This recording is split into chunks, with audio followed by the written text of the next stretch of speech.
Buongiorno e bentrovati con l'informazione flash di New Sicilia. L'assessorato regionale siciliano al turismo ha revocato il finanziamento di 3,7 milioni di euro per la partecipazione della regione siciliana a Cannes. Lo ha annunciato il presidente della regione siciliana Renato Schifani durante un'intervista di ieri sera al TG4. Mercoledì Schifani aveva firmato la direttiva che intimava all'assessorato la revoca in autotutela del finanziamento dopo il parere dell'Avvocatura Generale. E lo stesso Schifani, insieme all'assessore all'economia Marco Falcone, ha incontrato ieri a Palazzo d'Orléans una delegazione di lavoratori del bacino ex PIP. Durante il confronto il governo regionale ha annunciato l'avvio di una ricognizione tra le società partecipate della regione per verificare eventuali vuoti di organico che possano essere colmati attingendo da questi precari. Abbiamo già avviato, dicono Schifani e Falcone, una due diligence sui profili presenti e sui posti disponibili. Sarebbero stati un infarto intestinale e un'emorragia polmonare a provocare la morte di Antonella Geraldi, la 53enne nissena deceduta durante un intervento chirurgico all'ospedale Sant'Elia il pomeriggio del 6 gennaio e quanto sarebbe emerso nel corso dell'autopsia eseguita all'obitorio dell'ospedale di Caltanissetta sul corpo della donna dai medici legali Nello Grassi di Palermo e Elvira Ventura Spagnolo di Messina.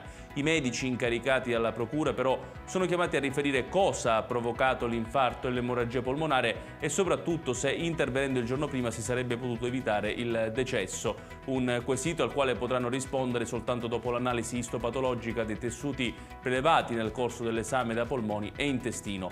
Questo quanto emerso in via non ufficiale a seguito dell'esame autoptico, ma per il referto bisognerà attendere 90 giorni.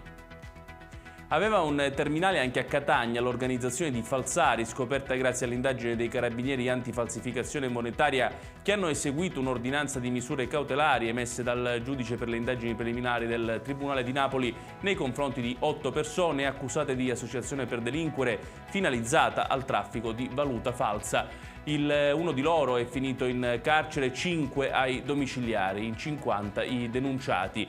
L'inchiesta ha svelato i principali canali di distribuzione attivati nei marketplace del Darknet e dei social media mediante pagamenti in criptovalute. Ed è tutto per questa edizione, il prossimo appuntamento col TG Flash alle ore 12.